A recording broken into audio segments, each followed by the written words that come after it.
What we want to do now is actually start looking at the metric. And the metric we're going to look at is what's called the Friedman-Robertson-Walker metric.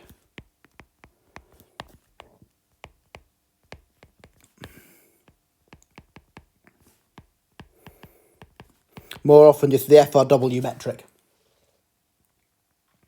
So what it's got to be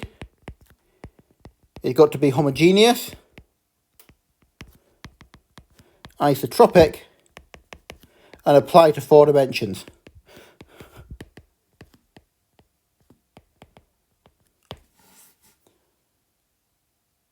So, what are we going to look at it for that? Well, firstly, we can note that homogeneity, no preferred location, it applies synchronous time.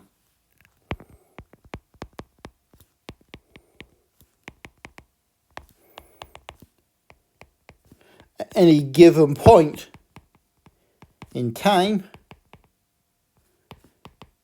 the universe, I should say time, doesn't really look obvious, does it?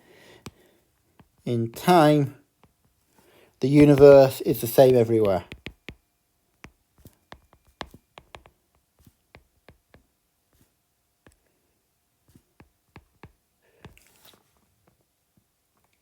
So your general metric is just ds squared equals c squared dt squared dl squared.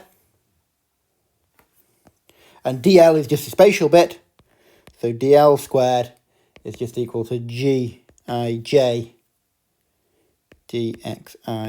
dxj.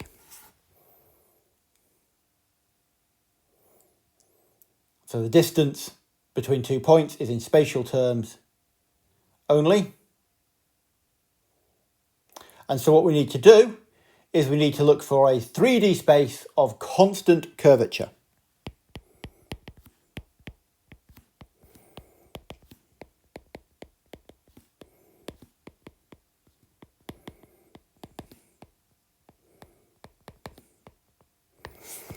And we're familiar with 2D spaces of constant curvature because we live on one. Okay, the surface of the Earth is a 2D space of constant curvature. And so you can consider the analogy, if you like, of the surface of a sphere in 4 dimensions.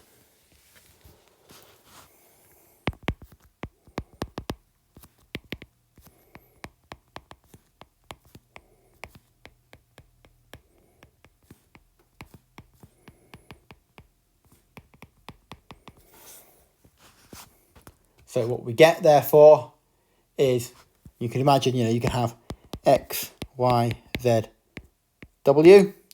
Or actually, it's not very convenient to use Cartesian coordinates in general, so let's use spherical polars for some curvature thing. So we can use rho, theta, and phi, and then w as well. So we can have dl squared is just d rho squared plus rho squared d omega squared, where omega here is the angular terms. So that's just d theta squared plus sine squared theta d psi squared plus dw squared. And we also know, this is a Cartesian space, it's a Euclidean space, that x squared plus y squared plus z squared plus w squared is equal to rho squared plus w squared is equal to r squared. I'm going to say r here because at the minute this is just a radius. I'm going to turn this into a co-moving coordinate with a in a minute. But for the moment, just bear with the r because it makes more logical sense. Okay, and this means if I differentiate it, that rho d rho plus w dw equals 0. This is some constant curvature. And so we can rewrite dw, get rid of the w's basically. Rewrite, sorry.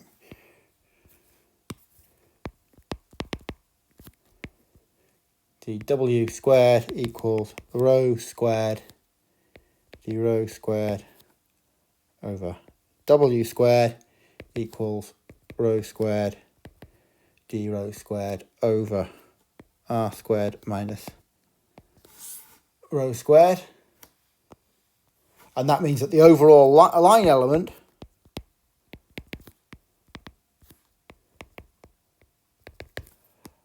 can become dl squared equals d rho squared plus rho squared d rho squared into r squared minus rho squared plus rho squared d omega squared. And this is a homogeneous isotropic three-dimensional space of positive curvature. The positive curvature is 1 over r squared.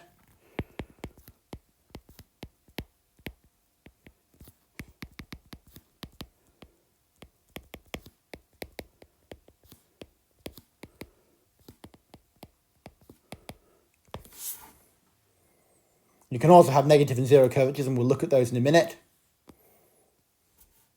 And so if we set rho equals r, and I'm just going to make this switch now, that's also rho equals a r, and let a be a function of t, then what we get is that we get dl squared is equal to r is just a squared, we'll do the full version in a minute, a squared into dr squared over 1 minus kr squared plus r squared d omega squared, or we can write that as ds squared equals c squared dt squared minus a of t squared into dr squared over 1 minus kr squared plus r squared d theta squared plus r squared sine squared theta d psi squared. And this is the Robertson-Walker metric, which applies to any theory of metric gravity.